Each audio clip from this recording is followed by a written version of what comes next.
جس گھر میں جنبی شخص ہو یعنی جس پر غسل فرض ہو، جس گھر میں کتا ہو، جس گھر میں تصویر ہو، اس گھر میں رحمت کے فرشتے نہیں آتے۔ تو وہ کون سے کام ہیں جو جائز ہیں غسل فرض ہونے کی صورت میں بندہ فرض ہو، تو وہ کام جو کرنے حرام ہیں وہ کون کون سے ہیں؟ الرحمن الرحیم۔ امید تمام دوست سب آپ خیریت سے ہوں گے۔ آج کی اس ویڈیو میں ہم جانیں گے کہ غسل کن کن چیزوں سے فرض ہوتا ہے، غسل کے فرائض کتنے ہیں، غسل کرنے کا سنت طریقہ کیا ہے، اور مزید چند مسائل غسل کے حوالے سے بھی سنیں گے۔ تمام احباب سے گزارش ہے کہ ویڈیو آخر تک ضرور دیکھیں تاکہ ہمیں غسل کرنے کا طریقہ معلوم ہو سکے۔ تو سب سے پہلے جانتے ہیں کہ غسل کن کن چیزوں سے فرض ہوتا ہے۔ ایک تو یہ ہے کہ منی کا اپنی جگہ سے شہوت کے ساتھ جدا ہو کر عضو سے نکلنا، اس سے غسل فرض ہو جاتا ہے۔ دوسرا، رات کو سوتے ہوئے احتلام ہو جانا، کہ آدمی سویا، صبح اٹھا دیکھا تو کپڑے خراب تھے، احتلام ہو چکا تھا، اس صورت میں بھی غسل فرض ہو جائے گا۔ تیسری بات، اگرچہ حیا کے خلاف ہے لیکن شرعی مسئلہ ہے، کسی کو بات بری لگے تو معذرت چاہوں گا، کہ مرد کا اپنی شرمگاہ کو عورت کی شرمگاہ میں داخل کرنا، چاہے انزال ہو یا نہ ہو، دونوں صورتوں میں مرد پر بھی عورت پر بھی غسل فرض ہو جائے گا۔ اسی طرح مرد کا اپنی شرمگاہ کے اوپر والے حصے کو عورت کی شرمگاہ میں داخل کرنا، چھپانا، چاہے انزال ہو یا نہ ہو، دونوں صورتوں میں مرد پر بھی عورت پر بھی غسل فرض ہو جائے گا۔ اسی طرح عورت کا حیض سے فارغ ہونا، عورت کو جو مخصوص ایام آتے ہیں، جب عورت مخصوص ایام سے فارغ ہوگی اب اس کے لیے غسل کرنا ضروری ہے۔ اسی طرح نفاس کا ختم ہونا، یعنی عورت کو جب بچہ پیدا ہوتا ہے، بچہ پیدا ہونے کے بعد جو خون نکلتا ہے اس کو نفاس کا خون کہتے ہیں۔ جب نفاس کا خون آنا بند ہو جائے گا اب عورت کے لیے غسل کرنا ضروری ہے۔ اب غسل جو ہے اس کے 3 فرائض ہیں۔ پہلا فرض ہے کلی کرنا، دوسرا فرض ہے ناک میں پانی چڑھانا، اور تیسرا فرض ہے پورے جسم پر پانی بہانا۔ اور یہ تینوں فرائض مرد کے لیے بھی ہیں اور عورت کے لیے بھی ہیں، دونوں کے لیے سیم ہیں۔ یہ نہیں ہے کہ عورت کے لیے الگ ہیں مرد کے لیے الگ ہیں، یہ 3 فرائض غسل کے مرد کے لیے اور عورت کے لیے دونوں کے لیے سیم ہیں۔ غسل کے 3 فرائض ہیں۔ پہلا فرض ہے کلی کرنا، دوسرا فرض ہے ناک میں پانی چڑھانا، اور تیسرا فرض ہے پورے جسم پر پانی بہانا۔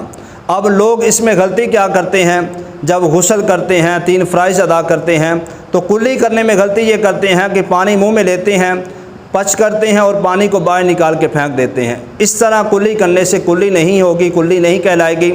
کلی کرنی ہے جب تو اس کا طریقہ یہ ہے کہ پانی منہ میں لیں گے، اچھے طریقے سے گھمانے کے بعد پانی کو باہر پھینکیں گے، دانتوں کو اچھے طریقے سے صاف کریں گے۔ اگر دانتوں کے اندر کھانے کے ذرات پھنسے ہیں تو ان کو نکالنا بھی ضروری ہے۔ روزہ نہیں ہے تو غرغرہ بھی کریں گے، روزہ ہے تو پھر غرغرہ نہیں کریں گے۔ دوسرا فرض ہے ناک میں پانی چڑھانا۔ جب ناک میں پانی چڑھانا ہے تو اچھے انداز سے ناک کو صاف کرنا بھی ضروری ہے، اور ناک کی نرم ہڈی تک پانی پہنچانا یہ ضروری ہے۔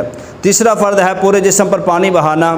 جب پورے جسم پہ پانی بہانا ہے تو اس انداز سے بہانا ہے کہ کوئی بھی جگہ خشک نہ رہے۔ جس طرح بغل کے بال ہوتے ہیں، منہ زیر ناف بال ہوتے ہیں، ہر جگہ تک اور ہر بال کی جڑ تک پانی پہنچانا ضروری ہے۔ اگر کوئی بھی جگہ خشک رہ گئی تو غسل نہیں ہوگا۔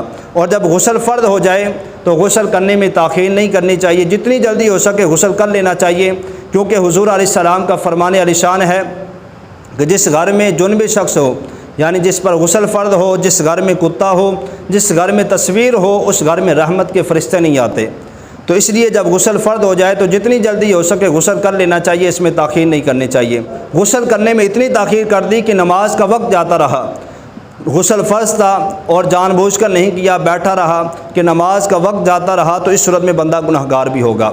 اب غسل کرنے کا سنت طریقہ یہ ہے کہ سب سے پہلے نیت کرنے کے بعد دونوں ہاتھوں کو پونچھوں تک دھوئیں گے، اس کے بعد استنجے کی جگہ دھوئیں گے، نجاست ہو یا نہ ہو اچھے طریقے سے دھوئیں گے۔ اس کے بعد بدن پر نجاست لگی ہو تو اس کو بھی دور کریں گے۔ اس کے بعد جو ہے وہ نماز جیسا وضو کریں گے۔ نماز جیسا وضو کریں گے تو پاؤں نہ دھوئیں، پاؤں دھو لیں تب بھی کوئی حرج نہیں ہے، لیکن بہتر یہ ہے کہ وضو کریں لیکن آخر میں جو پاؤں دھونے ہیں پاؤں نہیں دھونے۔ وضو کرنے کے بعد پانی کو جو ہے وہ تیل کی طرح اپنے جسم پر چپڑ لیں، جس طرح تیل جسم پہ لگاتے ہیں اس طرح پانی جو ہے وہ اپنے جسم پہ لگائیں۔ پھر اس کے بعد 3 مرتبہ دائیں کندھے پہ پانی بہائیں، پھر 3 مرتبہ بائیں کندھے پہ پانی بہائیں، پھر اس کے بعد 3 مرتبہ پورے جسم پر پانی بہا دیں۔ اگر وضو کرتے وقت پاؤں نہیں دھوئے تھے تو آخر میں پاؤں دھو لیں۔ یہ تھا غسل کرنے کا سنت طریقہ۔ اب وہ کام جب غسل فرض ہو تو وہ کام جو کرنے حرام ہیں وہ کون کون سے ہیں؟ ایک تو یہ ہے کہ اگر غسل فرض ہے تو مسجد میں جانا حرام ہے۔ دوسرا، قرآن پاک کو چھونا، قرآن پاک کو پڑھنا یہ بھی حرام ہے۔ طواف کرنا یہ بھی حرام ہے۔ اگر غسل فرض ہے تو اگر کوئی یہ کام کرے گا، مسجد میں جائے گا، طواف کرے گا، قرآن پاک کو چھوئے گا، قرآن پاک پڑھے گا تو بندہ گناہ گار ہوگا۔ اگرچہ قرآن پاک کی آیت اگر کسی کاغذ پر لکھی ہوئی ہے تو اس کو بھی چھونا جائز نہیں ہے جب بندے پر غسل فرض ہو۔ اگر غسل فرض ہے تو وہ کون سے کام ہیں جو جائز ہیں، غسل فرض ہونے کی صورت میں بندہ کر سکتا ہے۔ اگر اذان ہو رہی ہے تو اگر اذان کا جواب دینا چاہے تو اذان کا جواب دے سکتا ہے، چاہے عورت جو ہے وہ حیض کی حالت میں ہے، چاہے عورت جو ہے وہ نفاس کی حالت میں ہے، چاہے مرد جو ہے اس پر غسل فرض ہے، اذان ہو رہی ہے، اذان کا جواب دینا چاہے تو دے سکتا ہے۔ اسی طرح اگر غسل فرض ہے تو اگر کوئی تسبیح پڑھنا چاہے، درود پاک پڑھنا چاہے، کوئی وظیفہ پڑھنا چاہے تو یہ بھی پڑھ سکتا ہے، اس میں بھی کوئی حرج نہیں ہے۔ لیکن بہتر یہ ہے کہ جب غسل فرض ہو، تسبیح پڑھنا چاہتا ہے، درود پاک پڑھنا چاہتا ہے یا کوئی وظیفہ پڑھنا چاہتا ہے تو وضو کر لے، یہ اس لیے بہتر ہے۔ اگر وضو نہیں بھی کرتا تب بھی وہ درود پاک پڑھ لیتا ہے یا وظیفہ پڑھ لیتا ہے تو اس میں کوئی حرج نہیں ہے۔ اور اسی طرح اگر کسی عورت نے ناخن پالش لگائی تھی اور غسل فرض تھا، ناخن پالش اتارے بغیر اس نے غسل کر لیا تو اب اس کا غسل نہیں ہوگا۔ اس کے لیے ضروری ہے کہ ناخن پالش اگر لگی ہے ناخنوں پر تو اس پالش کو اتارنا ضروری ہے، اتار کر پھر غسل کرے تب اس کا غسل ہوگا، ورنہ اس کا غسل نہیں ہوگا۔